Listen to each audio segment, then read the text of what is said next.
Hello and welcome to the To Carnivore podcast. I'm your host, Simon Lewis, and you're tuning into the Plant-Free MD series with Dr. AnthonyChaffee. Dr. Chaffee is a surgeon, nutritional researcher, and former pro rugby player. He's been strict carnivore for 3 years and an on and off carnivore for more than 20. Dr. Chaffee looks and feels like a real-life superhero.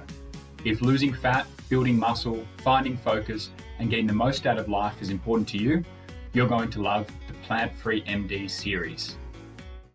Hey everyone, back with another episode of the How to Carnivore podcast and YouTube series. And we're with AnthonyChaffee, the Plant-Free MD again, who is fresh off the plane from the Philippines. Anthony, welcome home. Hey, thanks, man. How are you? Yeah, very good. Thank you. So fittingly, we're going to talk about travel in this episode. And I've got some questions for you about, strict carnivore traveling to Asia. I know there's a lot of meat there, but there's also a lot of other noodles, rice, vegetables, seed oils, blah, blah, blah. So first question, mate, what did you eat on the plane from Perth to the Philippines?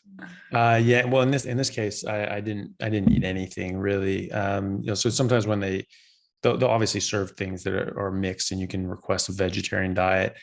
The only thing that's going to have meat is going to have a lot of other things with it, sauces and what have you, that I don't really want. So I was lucky enough on this one, that they didn't even serve anything anyway. You could buy sandwiches, which I wasn't interested in, but there wasn't really any meals to navigate. But, normally when I travel, if we're given like a sandwich or breakfast roll or whatever, there'll be some meat in it. I'll just pick that out and maybe eat the pat of butter along with it. And otherwise I just don't need anything, because it's quite easy to not eat for a period of time, even an extended period of time when you're on carnivore, because you're not getting all these panic signals that you have to eat. My body sees it's leptin. It knows that I'm not going to starve to death. It knows that I'm not in any trouble, and so it just says, can't eat, fine, no problem. Relax. Yeah, exactly. And then once I get to the next airport, then that's fine. I can get something there. When I was traveling from the US to Australia, when I first moved here, I left later in the evening. I didn't really have a big meal that day. And then, I flew down to San Francisco. I got there overnight. And so none of the restaurants were open. And so I couldn't get McDonald's patties or anything like that. And then it was like 14 and a half hours from San Francisco to Sydney. And so there was a solid 36 hours that I didn't eat, and just had a piece of ham and then a bit of butter at each sort of meal, and whatever, it didn't really matter. And I was just drinking water. And then when I got to Sydney, I just sort of looked around, saw what was there. And I got went to a kebab shop and got, they have the meat box with fries and chips.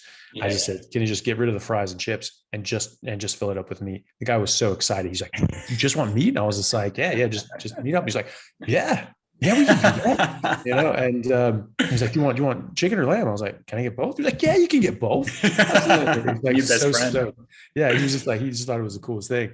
And so I just had that. That was my first meal in Australia. It was this big box of meat. And so that's totally fine. So I didn't eat anything on the plane going out to Philippines this time. And I quite often don't on planes. Yeah, I mean, eating that airplane food normally leaves you feeling pretty shit, even if you sort of try and eat healthy or mainly meat, because you're just sitting there, right? And you're in that kind of stagnant air. I think it makes sense for that to be like a semi-fasting time.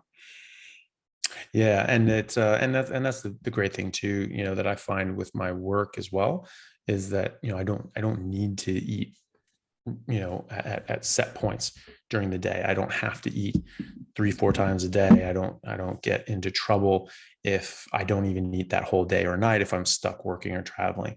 I want to, steak sounds good, but I don't need to, which is a very important distinction. Yeah, serious freedom. And then when you got to the Philippines, what sort of carnivore delights are there in the Philippines?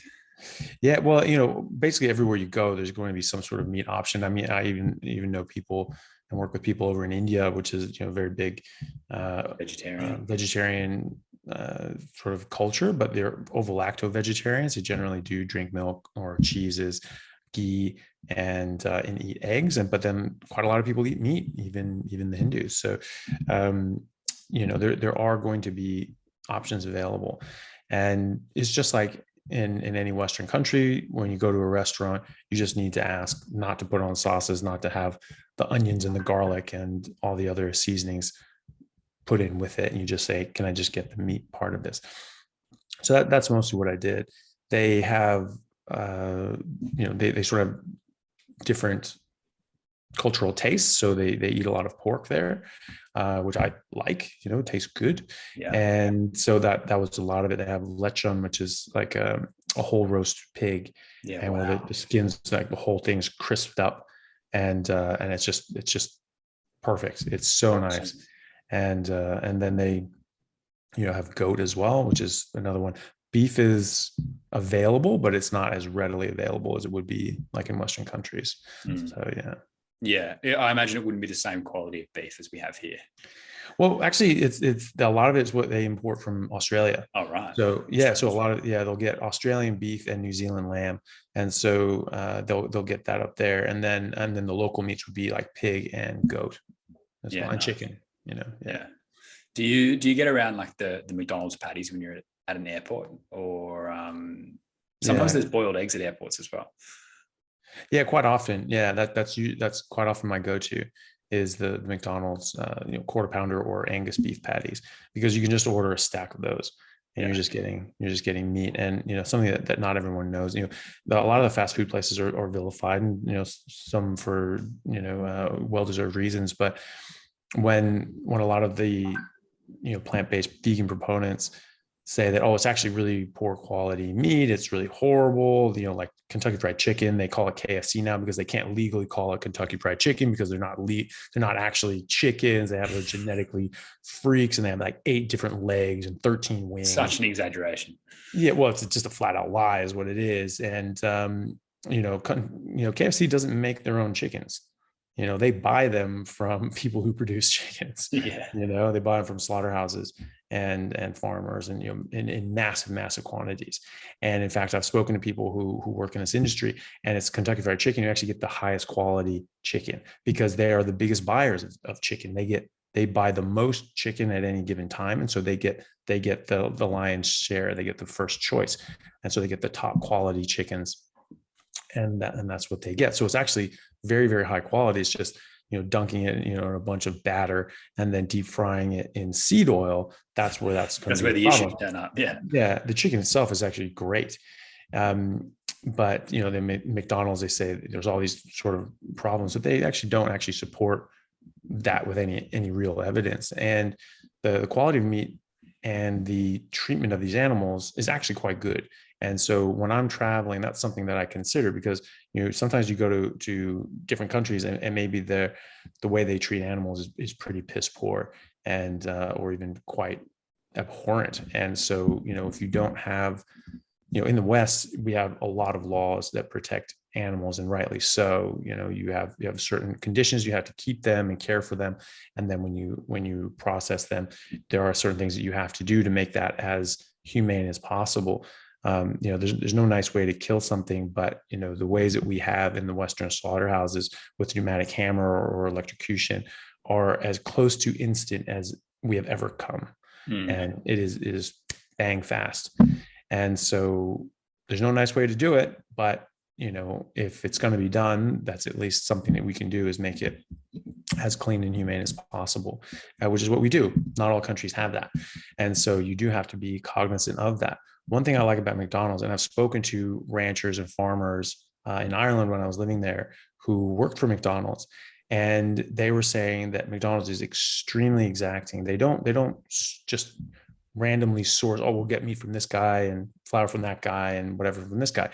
They hire farmers and ranchers to grow and raise the livestock and the crops that they want, and raise them exactly the way they want, grow them exactly the way they want, in the exact same conditions and exact same way. And they come and they check and make sure that this stuff is being done properly, and so that they can get a consistent product, so that a Big Mac in Naples tastes exactly as the Big Mac in San Francisco, as in Sydney, as in Moscow, as in the Philippines.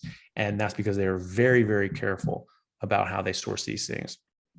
And so what does that mean? That means that at least those cows are being, cared for and treated in a similar fashion and regard that we would in the West, and would hopefully have the same sort of ethical standards as well. Like it might not be the best, but at least it's not the worst. And it's probably, as you're saying, like in some of these third world countries, it's a step up. Treating them the McDonald's way is most likely a step up from other ways that they've been raised and slaughtered. Well, it could be, yeah, and in a lot of ways, I've seen people, process these animals in extremely humane ways. Generally it's by cutting their throat, and that's halal, that's kosher, that's the traditionally that was saying like, hey, this animal is giving its life so that you can live and your family can live. Treat this with respect, treat this with care, and give it a clean, merciful death. And that's often what they do. And so a lot of people, sometimes they will buy a goat and they will slaughter the goat themselves and prepare it the way they want it to be prepared. And so it's so exactly what happened with that animal, and or with a pig. And but if you don't sort of have access to that and you're worried about it, McDonald's is a great it is a great option, because you at least have some sort of sense that they're treating these animals well, and it's actually quite high quality. Yeah, it tastes pretty good too. You can get through a stack of like 8 burger patties, and you don't feel as shit as you do after like a Big Mac and chips. But no, definitely not. No. Yeah. And so, so a lot of that was that. And we cooked, quite often ourselves. And, we were with, I was visiting one of my best friends growing up, and, he's from America, but his mom's Filipino. So he goes over there to visit them because his parents retired in the Philippines. And so he was going over there, and I met him up for that trip. And so we're hanging out with his parents, who were absolutely, lovely people.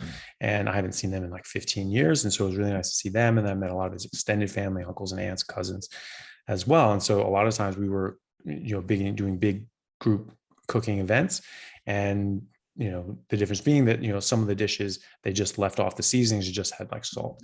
And so, I was able to, just eat those things. And so a lot of that was that. And then when we went to restaurants, just ask for them to not put on stuff. Every now and then, you're going to get a bit of sauce on something or a bit of seasonings in there. And, I don't, if it's not all that much and it's not happening that often, I'll be, fine. I'll just be like, okay, whatever, it's not ideal. It's not going to, I'll feel a bit, off for the rest of the day, or, maybe just, a couple hours, but it's not the end of the world. For me, some people, it will be a much bigger deal. It can be a trigger.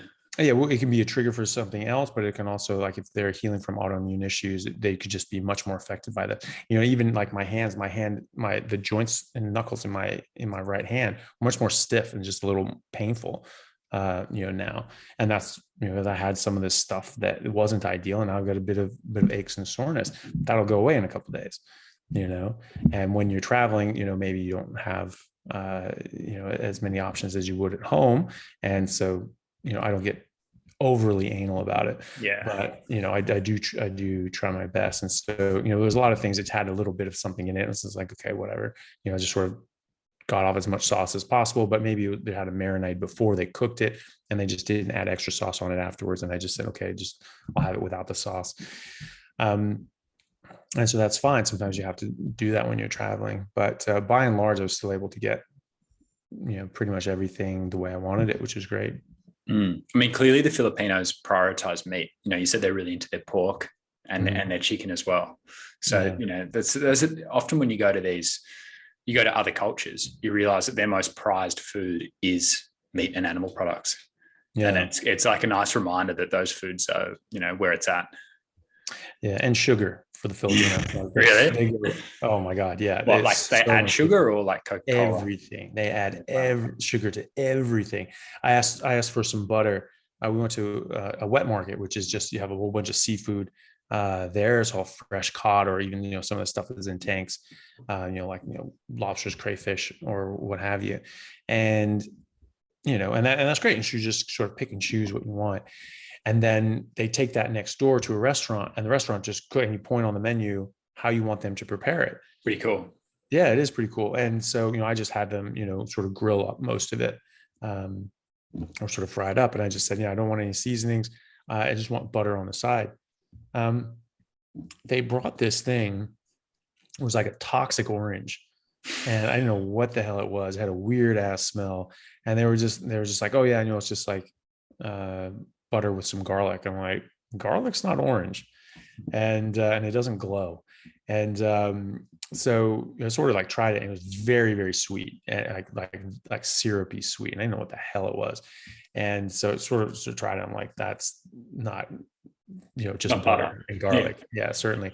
And I was talking to my friend about it, and he's like, yeah, they add sugar to everything. And quite often when they're making like a sauce, they will take like 7-Up and just like simmer it down, and they just add a bunch of 7-Up to it, and just like, or even just like the syrup, 7-Up syrup. Wow. And just sort of like boil that in, just to add to it. And it was not good, that's for sure. And so I just foregoed that. But yeah, everything's covered in sugar. They eat so much sugar there. And the diabetes and heart disease and blood pressure issues that you would expect from that are exactly what you find. Yeah, they're all there. And weight issues and health issues abound in the Philippines, which is not where you want them to be prevalent, because the healthcare system is very difficult there. And it's hard to navigate. It's there are some places where you can get sort of like, they're like free clinics. All the other ones you have to pay in advance, and pay cash. So you need to, if you're sick, you turn up there with some cash. Yeah. And you have to buy your medicines. You have to buy your the different equipment that they'll use. Like, if you want to get injections or something like that, you better bring some damn needles, or else A, they won't give it to you, or B, they'll reuse needles from someone else. They will not give you a fresh needle. You have to buy and provide your own equipment. Like surgical equipment, anything that's disposable or implantable, like you have to bring that. They won't just keep that in stock. Like, you have to bring it. Far out. Yeah. And so, if you can't pay for this stuff, you're not getting healthcare. There are some free clinics where you can go, but most of the time you have to pay for it. And because of that, there's also some pretty dodgy practices as well, where you'll see, doctors saying, oh yeah, look, you have some problems with your knee, we'll get an MRI. And like, oh yeah, because of this MRI, yeah, we really need to scope your knee, and we'll have to put a camera in, and we'll have to put this tool in, we'll have to clean this up and clean this cartilage, or it can get really bad. You're just going to make sure that that gets cleaned up now, and before this gets any worse. And I was asked while I was there, they're like, hey, you're a doctor, can you take a look at this stuff? And I'm not an orthopedic surgeon, but I can read a damn MRI and at least read the results. And it said nothing about meniscus tear or cartilage tear or anything that would actually require surgery. And certainly not that surgery. And so basically they were just going to make this person. It's like an upsell. It's like an upsell. It's like, we get more out of you. We'll just make up some sort of symptom. Exactly. And, so they just, they're going to subject someone to an unnecessary surgery just so they can, get, 3,000 American out of them, which is a fortune over there. And it's pretty nasty when you do that to people that they're quite impoverished, because, the Philippines is extremely impoverished in some areas. Some of the people there are extremely impoverished. And we were there with my friend and his 14-year-old son. And, we were explaining to him, you look around how these people are living, there was a disparity. When we talk about this wealth gap and disparities, like that's actually where these things exist, or in countries that have the level of corruption and lack of free markets, where the bottom guy can actually make something and become very successful and wealthy. There are certain places that you are born into. If you were born into a certain family in these areas, that's where you're going to be. And it's going to be very, very, very difficult to drag your way out of that. Manny Pacquiao, one of the few, Yeah. And came out fighting. Yeah, well, he did. And he looked at that and said, hey, I can earn money by fighting. I can help my family. Like, yeah, we'll do it, because he was destitute. His family were destitute, and they had been destitute generationally. And so he said, fine, yeah, I'm going to go fight. And he, at 14 years old, he pretended to be 18 and went in, beat some dude's ass and got some money, and his family were able to help provide for his family a bit. And that just went on. Now obviously he's very, very successful, and he's actually running for president you're kidding. Yeah. Oh, he's my God. running. Were people talking about Pacquiao over there? Were they like sort of, were there signs and stuff like that? I didn't see a bunch for like president or anything like that, but everyone talks about him. Like, the guy's a national hero. Absolutely. Absolutely. They just absolutely love him, and, someone to come up from very humble beginnings and be so successful, that really gives a lot of inspiration to people. And so it's understandably going to be a very popular figure in the Philippines. And because, like, you would see a house, there'd be a very normal or even very basic house in Australia or America, like 2-3 bedrooms, something like that, maybe a second story. And all around it and next to it are very, very dilapidated homes, the actual shacks that are built out of, corrugated steel and just slapped together with pieces of wood or pieces of steel that they've just fashioned together. And this is where people live, and this is where entire families live. And you look around, that's not the exception. That's the majority of these people are living in very, very humble means.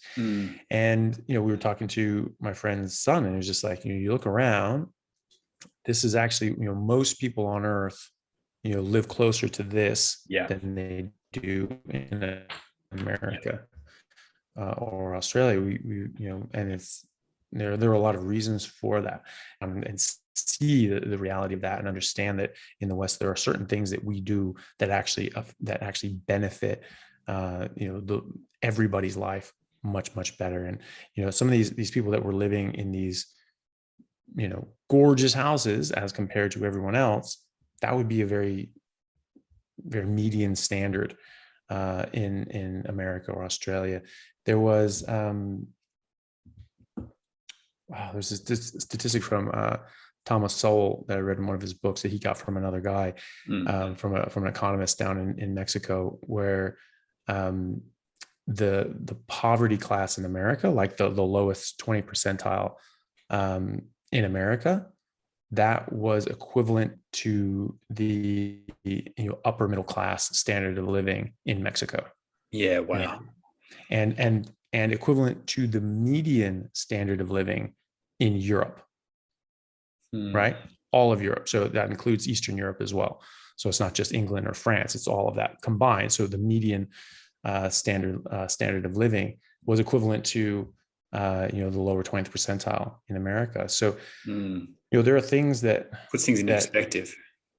Yeah, and it's important to do that. And so having traveled quite a lot, I've seen a lot of this, and so this is why I research and study economics and people like Sowell and historians such as Victor Davis Hanson and many others, because it's important to know about this stuff, and important to know why things are very different in different areas. Because as Thomas Sowell says, the basic fundamental starting point of humanity is poverty. You're born broke. You don't own a thing, and you don't know anything. You don't know anything. You don't own anything. And so, it's, people look at, say, like, well, why are these countries poor? And what Thomas Sowell says, that's the wrong question. It says, why are certain countries wealthy? Why are certain people successful? Because the normal baseline is just to do nothing and know nothing and produce nothing, right? That's the baseline. Just you sit still, you will be poor and homeless and not producing anything. So what are people doing differently that makes them successful, more or less successful? What are different countries doing that make them more or less successful? And so going around and seeing that puts these things in perspective. And then, you don't have these different sorts of cultural clashes where you're saying, well, America's the most horrible place ever, Australia's the most horrible place ever, England's the most horrible place ever, and it's racist and it's sexist and it's this and it's that, and all these terrible things which no one wants to be in. So we're very self-conscious of that. We just say, okay, is there something going on here that needs to be fixed, and you try to address that. But when you actually see that things are so much better, and nothing's ever going to be perfect, there's always room to improve. But when you go and see these areas that really do have serious disparities and serious poverty, then you actually start putting these things in better perspective and go like, okay, there are flaws and there are things we can improve on, but we don't need to scrap the entire system and start over. Yeah, that's right. Because there's often a call to overhaul things that might actually be the thing that's keeping us, in the Western world, in a capitalist society in the first place. Because if you try to interfere too much and make things too even, well, you can see you can make it happens even in countries like the Philippines. Yeah, well, you can make it even, but you're going to make it everyone evenly poor and destitute. Yeah. Like you were saying, previously, tall poppy syndrome in Australia. You want to make sure, like you can have all the trees in the forest be the same height if you cut down the tallest ones. You just start lopping them off. That's the only way things are going to be equal. If you're going to be free, you will never have equality. If you want like equal outcomes, not equality, opportunity. Equal opportunity is what we want. Yeah, exactly. When you have equal opportunity, you will not have equal outcomes. When you have equal outcomes, you will never have equal opportunity by definition, because you have to stop people from producing when they could produce more. And so why is that a good thing? Why would you stop people from being productive? The whole point of being productive is that you're producing things that other people want and they're willing to pay for. So that's providing benefit by definition. And then obviously you get into areas of corruption, and Philippines, America, Australia are no exemptions to this. There are no exemptions around the world. But when you get more corrupt, which the Philippines has a lot more corruption, then you're going to get into a lot more difficulties. And in America and Australia as well, you're going to have different corporations or different special interests lobbying politicians to get special favors and to get special treatment. And so then the government's picking winners and losers, as opposed to letting people decide what they want to buy and what they want to do and how they want to live their life. And that's when you get into a problem. But it's not the system of freedom, people's free choice to associate with who they want and to buy and produce what they want, as long as they're not causing any harm.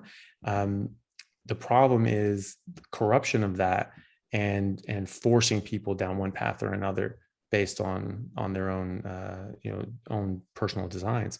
That's the antithesis of a free market system. And you see that certainly in the Philippines and different places in Africa, where there's a lot of corruption, a lot of crime. They can't keep a hold of this stuff. And they may not even care to, because the people at the top will stay at the top. This is positioning them up there. But you get people like Bezos, who is one of the wealthiest people who's ever lived, and he has more wealth than some countries, but he's also produced more than some countries have produced, because he's got a multinational company called Amazon, and this provides a lot of benefit to a lot of people.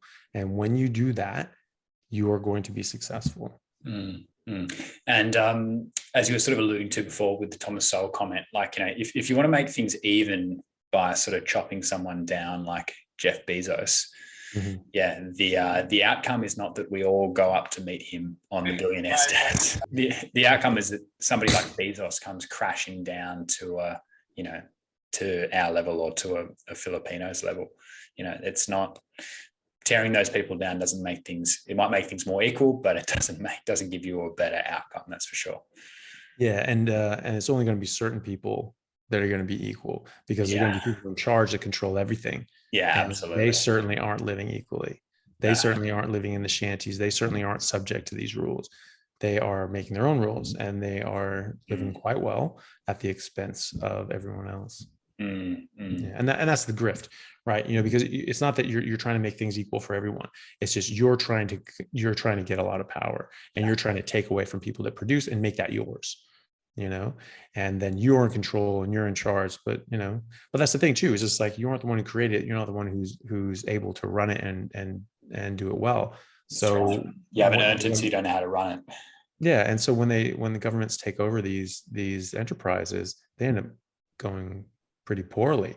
And there's a bunch of corruption and embezzlement and other sorts of issues as well, which makes them go downhill as well. But but even in places like England, when they've socialized things and nationalized different industries, it's just not as efficient, because the people who have developed these things, aren't the ones in charge and running it and looking at this as like, okay, well, if I do this wrong, I go out of business, I lose my house, and I lose my savings.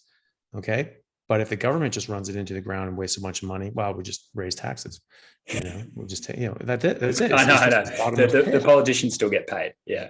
Yeah, exactly. Yeah. Well, that's one thing that Thomas Sowell says, is that, it's a really bad idea to have people making decisions who pay no price for, have no consequence for things going wrong. So when you're making decisions in your life and things either go well and you benefit from that, or they go poorly and you suffer from that, that really makes you look at things very, very closely. And maybe it doesn't come out right, but who's to say that some dude over in the Capitol building is going to make a better decision than you? I mean, that's just pretty arrogant. That's just assuming that everyone's just so stupid they can't run their own lives. Yeah. And so someone else needs to run it for them. Problem being is that if things go wrong, that dude in the Capitol House doesn't pay any penalties for that. He's all good. He's fine. And he gets his bonus. And the person who did get affected by that, they're screwed. So they never even got a choice in how to run their life. They never even had the chance to do things well or poorly, because they were just considered to be so stupid and so sophomoric that they couldn't make any decisions on their own. So obviously, okay, little Johnny, like, that's cute that you want to play, big boy, but here's how you actually have to do it. And then Johnny's life is screwed. And not only that and what if it's not screwed? What if he, does provide benefit and whatever? Well, he's now dependent. He can't actually function on his own. So how is that good? You're not training people to be adults. You're training people to be dependents. That's not good. That's not good for any society. And certainly not good for any individual. No. So there's a lot of harm. Looping it back to nutrition, you think about like government dietary models, or also, like Daddy Bill Gates making the decision that, all the, fertile farmland should be used for pea protein, and people should stop eating meat and stop expelling carbon while he flies around on his jet.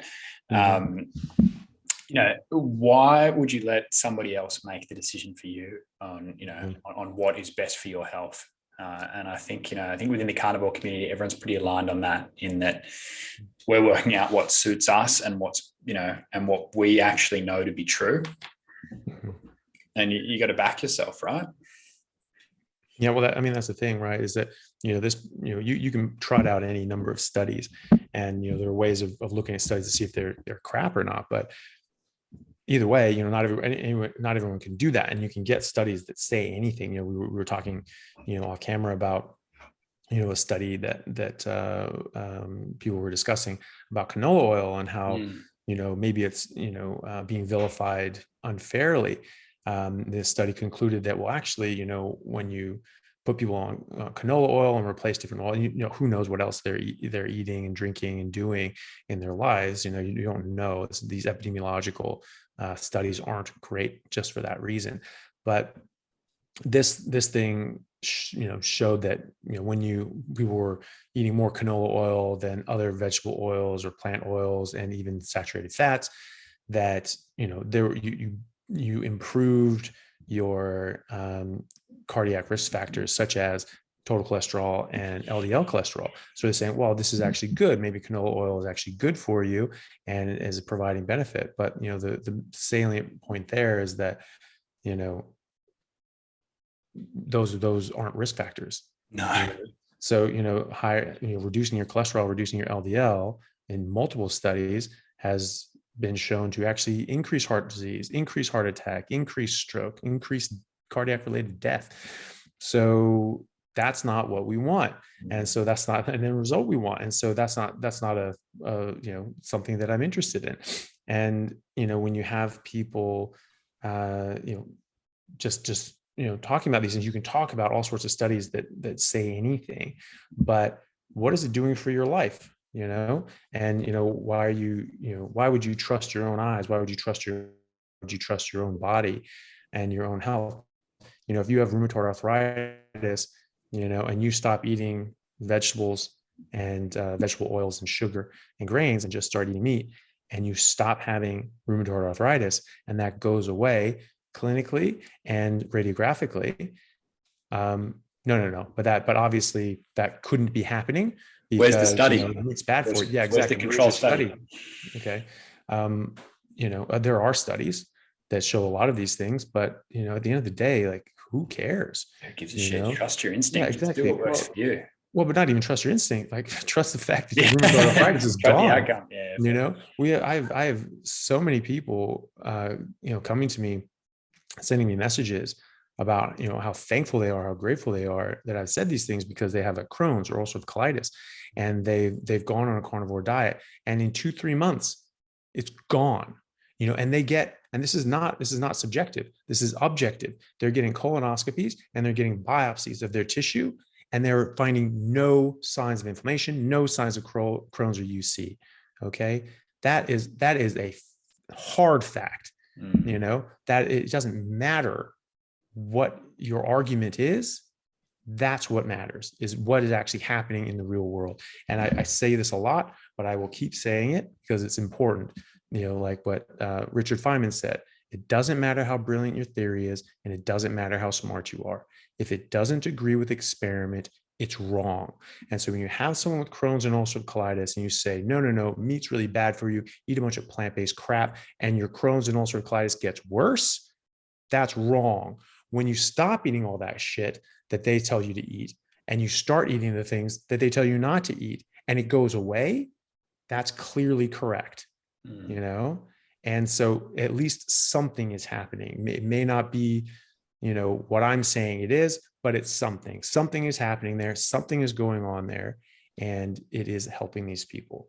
And when you have person after person after person after person after person have the exact same results, you know, you really need to sit up and take notice, because, you know, what a theory is only as good as what it's able to predict.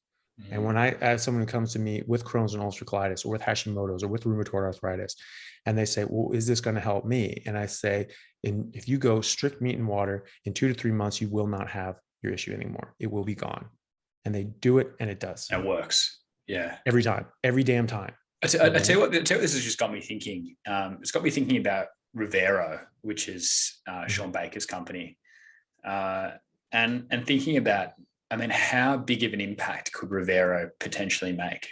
And I know, like, you and I are big believers in it, and we would like to think that it will help. You know, it's probably already helped. Let's call it tens of thousands of people, maybe more. Yeah, who knows how many? Yeah. But you know, I hope it goes on to help tens and hundreds of millions of people, because it clearly can. Yeah, you know, and I think it will. I think it will. I think it is. I mean, I you know, believe in it enough that I invested my own money into it, because I think that this is something that needs to happen. You know, I'm not looking at this as an investor like, ooh, I think this is the wave of the future. I think it needs to be the wave of the future if we're going to have any favorable outcome. Yeah. Because if medicine doesn't change what we're doing, people are going to be screwed. And people already are screwed. And they're just going to continue to get more screwed.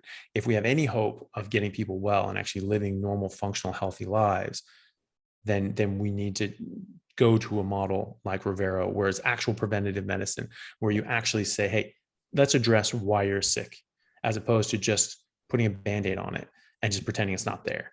That doesn't work. Like if you've got, hit by a bus and you're bleeding internally and you're crippled with pain, yeah, you give someone morphine, but you also, fix the internal bleeding.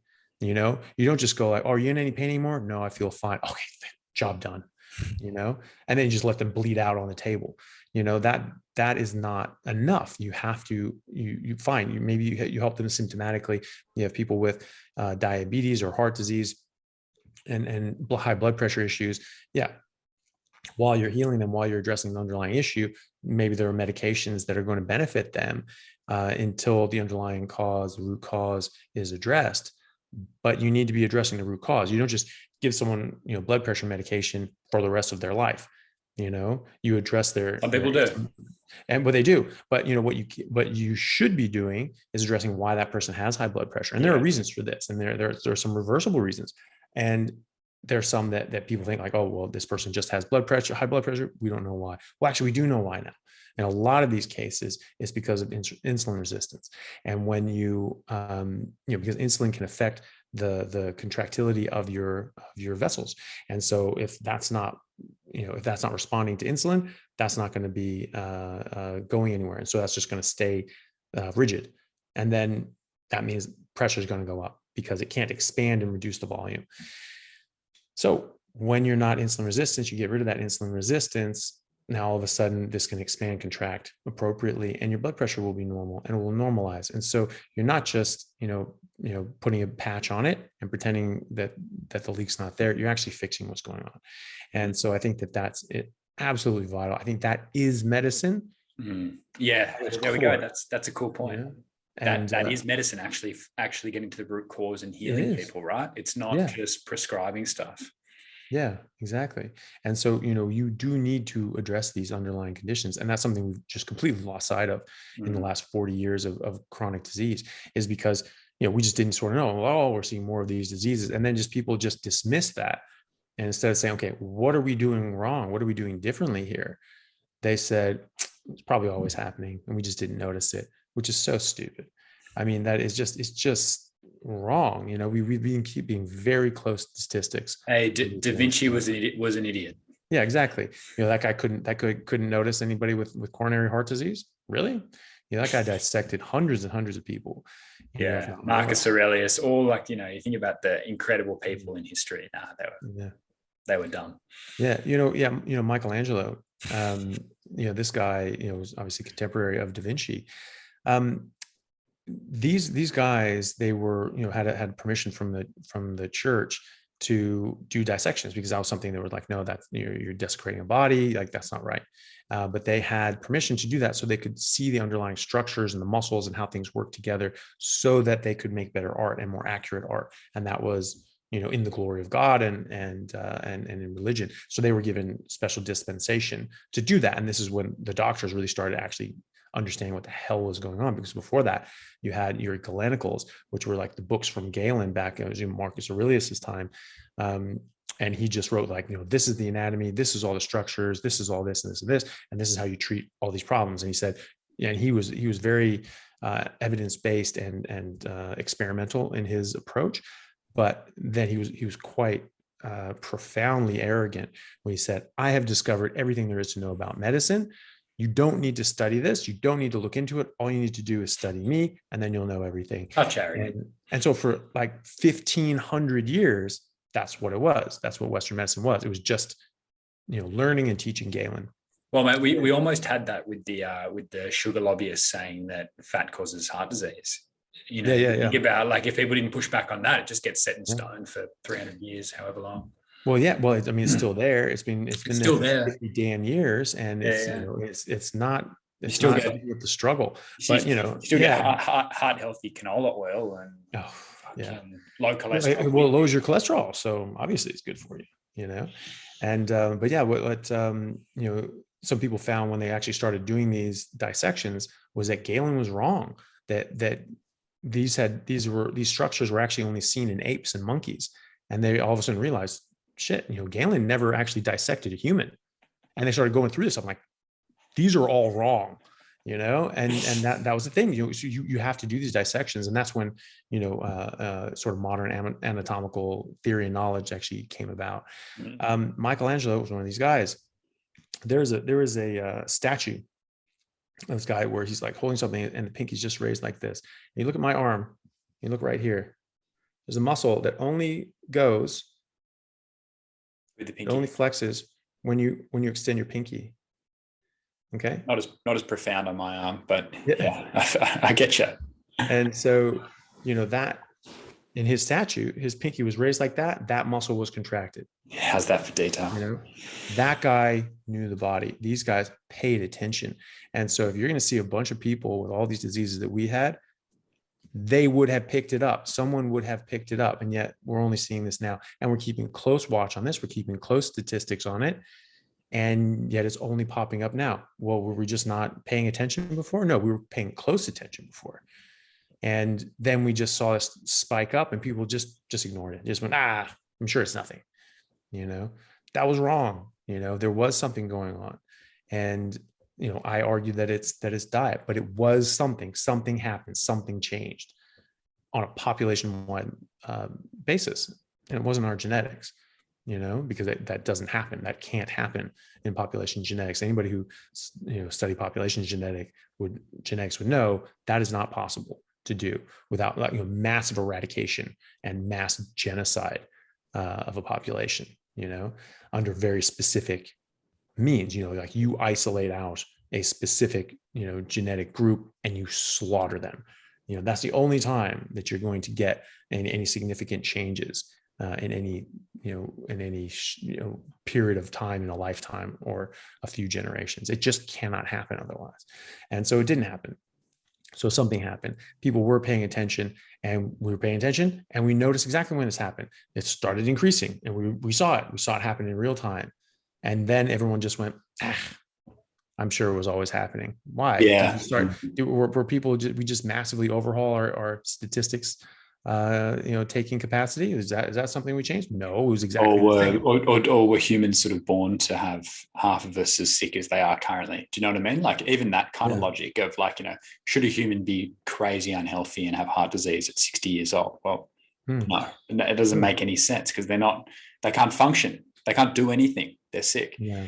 I think an interesting kind of question, I don't know if you've got an answer for this, but historically, there must be some races who've kind of run into a bad time and have been unhealthy. Like, for example, people talk about the Egyptians eating a lot of wheat, and then we've got all these mummifications of the Egyptian people.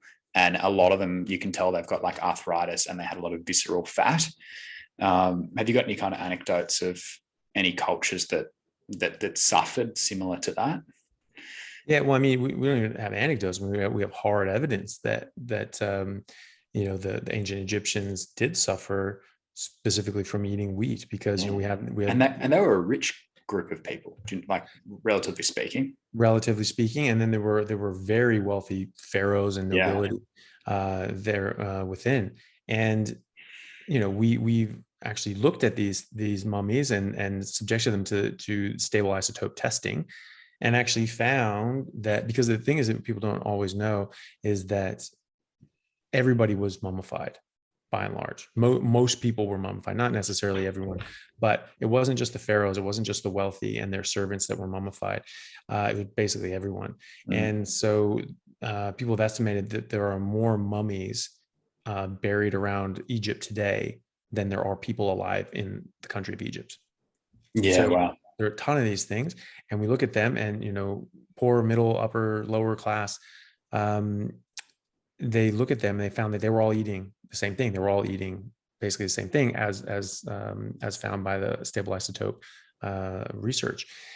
And they found that, the poor people were eating wheat, the rich people were eating wheat. It's just, the rich people probably had more of it and, didn't have to go hungry every now and then, but everyone was eating the same thing, and they were all getting the heart disease. They were all getting excess adipose tissue. The men were getting gynecomastia to the extent that their statues depict this, where you have men with man boobs and a gut, and when you look at the ancient Greeks statues, just ripped demigods.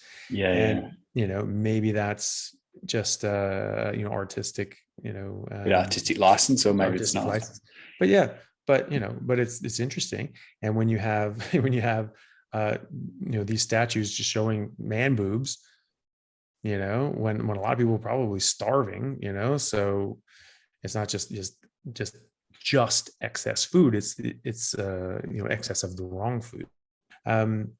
There's also early historical, archaeological, paleontological evidence where there was a group of early humans before Homo habilis and before the ice ages that sort of split off and started eating more plants and more plants and more plants. Well, they died off. They don't exist anymore. They died off about 3 million years ago. So the group that sort of started going the way of the vegan, they died out. They didn't make it.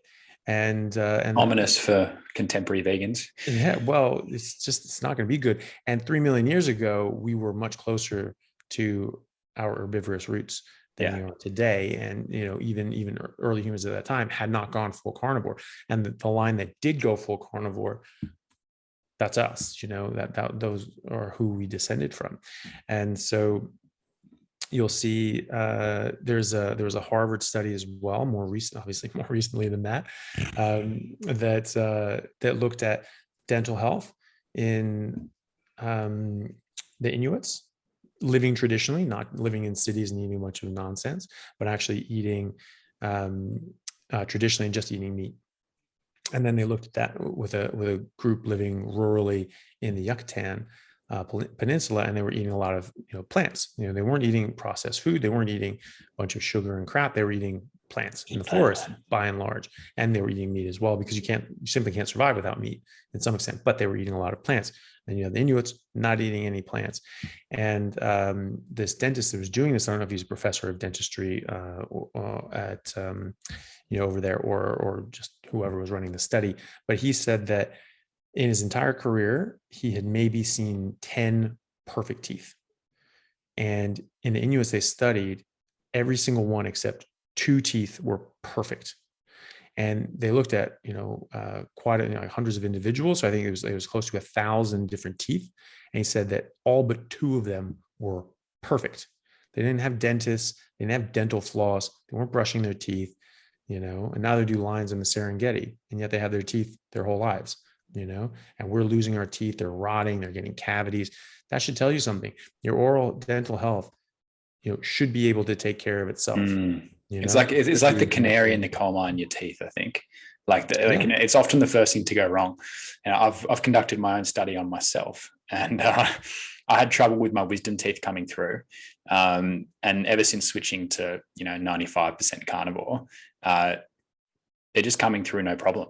And before that, I'd seen dentists, and they're like, oh, you got to pay X amount of dollars to get them all cut out. You're going to have to be knocked out, blah, blah, blah. They're just coming through now. And before they were getting infected and causing bad breath. And I just don't even think about them now. They're coming through. It's healthy. Hardly brush my teeth. I only really brush my teeth when I'm going somewhere, somewhere nice, basically. It's so much easier, and your mouth is so much healthier. Yeah.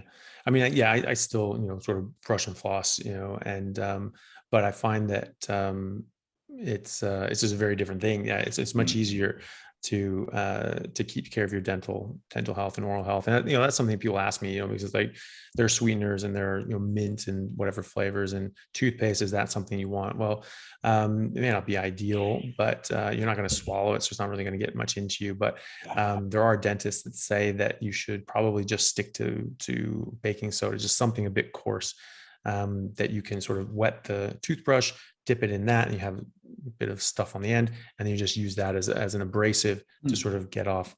Try that. Like build up.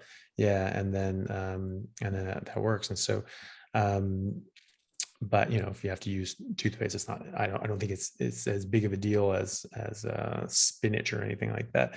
So, it's something that if you want to get as close to perfect as you can, then baking soda is a good idea. But yeah, so the Harvard study looked at these guys. They found they had perfect damn teeth, and and they contrasted that with this tribe in the Yucatan whose teeth were it was like a chimpanzee at the zoo. Just gets actually fed a bunch of yeah, who gets fed a bunch of bananas and things because they don't eat that very often in the wild. They eat specific leaves and plants. And so, it was just like just rotting out of their teeth. They had very poor dental health. They had like, smaller jaw size, crooked teeth, very poor quality teeth, and they were rotting and getting, cavities and falling out of their heads. And so this was a stark contrast in just a more recent study that was published in the Harvard Crimson a while ago. But there are countless examples, and then you have look at different areas just around the world that like in China and other parts of Asia, where very plant-based, very rice-based. They don't necessarily have a lot of access to meat because a lot of people are impoverished. They don't grow very tall. The average height of a population indicates the average health of a population, and you get these and obviously there've been communist famines and wars and times of strife, so people can genetically develop properly. Well, just developmentally they're smaller, but genetically they could have grown bigger if given the right the right nutrition. And so then you get these small wizened people, and then they come to America and their kids are 6'4", 6'5". Yeah, it's pretty because amazing. they're actually getting high quality nutritious food, which is meat. And so you can just see that right there from one generation to the next, how much difference proper nutrition makes. You have someone who's 5'4", their kid's 6'8". How'd that happen? Was the milkman tall or something? No, because they actually actually were getting proper nutrition, and they were able to develop to their genetic potential. Interesting. And so you can see it just right there every day, from different population migration as well. Yeah, fascinating. All right, well, we started off on travel, went to the Philippines, talked about Thomas Sowell and economics. All good things. And then we started talking about dental health. Yeah. And we got a little bit of Da Vinci in there too. And Michelangelo. Mate, we went all over. Yeah. But to jump back to the beginning, it is possible to, eat any way that you want to anywhere in the world. And there are ways of doing that conscientiously. And sometimes you make some, mitigations, like there's a bit of sauce on it. Like, okay, I'm not gonna, be too much have too much of a problem with that. But other times there were a lot of sauces, and I just said, yeah, I'm not going to eat. And they're like, you're not going to eat anything? I was like, yeah, I'd rather not eat than eat something that's bad for me, and you can do that on carnivore because it doesn't really matter in the grand scheme of things. I could go a couple of weeks without eating and not run into any serious health issues. I don't plan on doing that, and I won't ever do that intentionally. But, if I need to skip a meal or I need to not eat for a day until I get to something that I want to eat, then I'm happy to do that. If, the only thing that I have to eat is a, brick of heroin, I probably won't eat that, and so I'll just say like, yeah, there's no food here, I'm not going to eat yet, because I just don't consider those things food. That's something that if I'm starving to death, I can get sustenance. I can nourish myself to not die, but I don't consider that food, because food is species specific, and our species, that's not food.